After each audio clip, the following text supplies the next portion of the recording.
Hello there, I'm Black Bright News. Now, talking about immigration again, and more to do with living in the UK. People who are born in the UK and they have parents who were not born in the UK are still considered privileged to be able to live in the UK. People who live in the UK and they have about 3 generations of people who were born in the UK, they have a right to live in the UK. Now, sometimes people say, why do I have to wait 10 years or 20 years before I can get my settlement and I've been paying all this money? Well, apparently it is because of that reason. Because you don't have a right to live in the UK. It's a privilege to live in the UK. This is government saying this, and you have to earn your right to settle in the UK. You'll probably be old and grey by that time, but as far as they're concerned, it's like long service. You've proved your point. It's like, marriages that go the distance. You've been married for 50, 60 years, so you've overcome all the challenges of that marriage. Similarly, that is the way the UK looks on when they're extending the time it takes to get your indefinite leave to remain. That is why. So I'm quickly going to go through, because I have to start work soon. It's nearly my work time. But first, the proposed changes that Shabana Mahmood we've heard about. They are only proposed changes at this stage. So they're not fully in law yet, or at least not all the details are final. The 20-year route is for new arrivals under the new rules. The 20-year wait doesn't necessarily guarantee permanent settlement. It means eligibility to apply. There may still be conditions, e.g., there will be conditions, good character, no serious criminal record, your level of English, your education and all that kind of stuff, how much money you have. And for some people, the work or study route may meaningfully shorten that 20-year requirement. Okay, the UK treats settlement as a privilege, not an automatic right, and it's in the passport. It used to be in the black passport. I don't know if it's in the newer passports, and then passports are going digital anyway, so they can put anything in there. But the main thing is that it is a right. It's not a right, it's a privilege. So the Home Office deliberately designs long qualifying periods to ensure that only people who have built strong ties to the UK, contributed economically, followed the immigration rules, are able to settle permanently.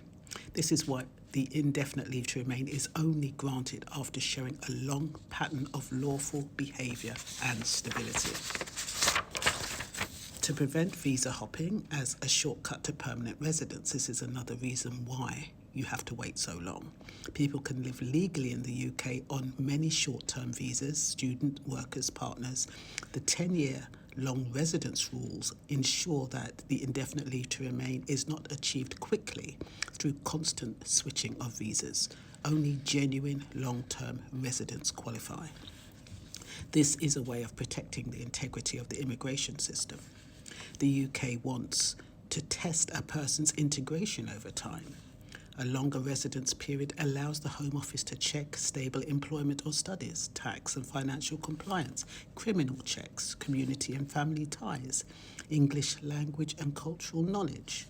It's all essentially a long vetting period.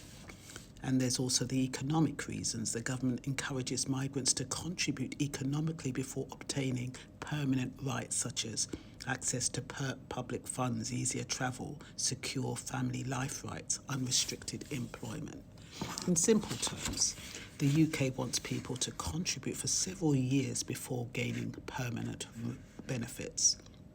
There are also political reasons. The UK has historically been cautious with permanent immigration. Compared with Canada, Australia or the US, the UK has fewer pathways to immediate residency, more emphasis on temporary visas, political pressure to keep immigration numbers controlled, and a longer settlement period gives more political and administrative control.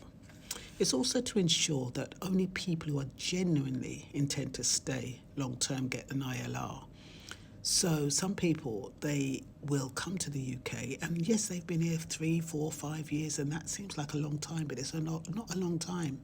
And when they get here when they stay here for 5 years and they get their indefinite leave to remain, they then marry someone who's from abroad, and then they bring that person over, and then once they brought that person over, once they've done everything they needed to do in order to get the British citizenship, they then chip and go somewhere else. So as many people come to the UK only for studies, temporary work, short-term business, family visits.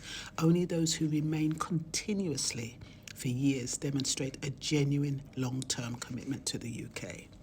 Why 10 years for the long residence routes? It's because it is a catch-all route for anyone who did not qualify for the Pacific 5-year settlement route, e.g. the skilled worker or the spouse visa, because you can get married and apply for a spouse visa, and then within a couple of years the marriage breaks down. So it's to cover all of those kinds of things to make sure your marriage is stable. The Home Office views the 10-year route as a safety net, not the main path, and wants it to be available, but not that easy. It takes so long. It takes so long because the UK wants to be absolutely sure. I mean, you can never be absolutely sure, but that the person is law-abiding, integrated, contributing economically, genuinely committed to staying in the UK, and that they're stable and trustworthy. Wow, that's a tall order for any human being. Before granting them rights that are most equivalent to citizenship. So, how the 10-year rule in the UK might change in upcoming reforms. What is being proposed at the moment and discussed is, under the recent white paper proposals, the qualifying period of indefinite leave to remain is to increase from 5 years to 10 years for many visa categories. I believe that's already in place. But it's not blanket. Everyone must wait 10 years. There would be an earned settlement model. According to the House Commons Library, some people may get a shorter route if they've made long points-based contributions to the UK economy and society, i.e. working, paying national insurance, not claiming benefits, going back via volunteering. Some categories are proposed to be exempt from the 10-year default rule. For instance, the white paper explicitly mentions that partners of British citizens will stay on a 5-year route.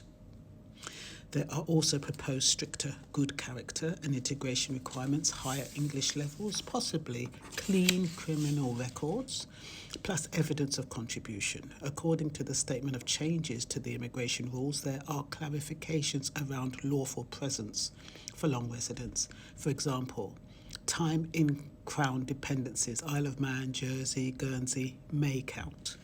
However, and this is important, not all of these changes are final law yet. Some are still in the consultation or proposal stage. There is also a parliamentary proposal via a new clause to abolish the long residence route, i.e. indefinite leave to remain simply on 10 years lawful residence together, replacing it with 10-year earned model. Critics argue that this could make settlement much harder for many migrants, and that is the point. They want to make settlement harder. You have to earn it, and they're making it very difficult to earn. So the bottom line on change risk, yes, it's quite plausible that the indefinite leave to remain long residence route will become tougher. More people might be pushed into a 10-year earned path with stricter contribution behaviour checks, but the details are not yet fully settled. And there are many exemptions or fast-track carve-outs. So now you know why people, or why you, if you are applying for indefinite leave to remain, it's why it's made so difficult. It's because living in the UK is deemed a privilege, not a right. And they want to make sure that you're not trying to pull the wool over their eyes. It gives them time to investigate. It gives them time to scrutinise. It gives them time to monitor every aspect of your life and the lives of your families, so that when you do finally get your indefinite leave to remain, you are considered a trustworthy and upstanding British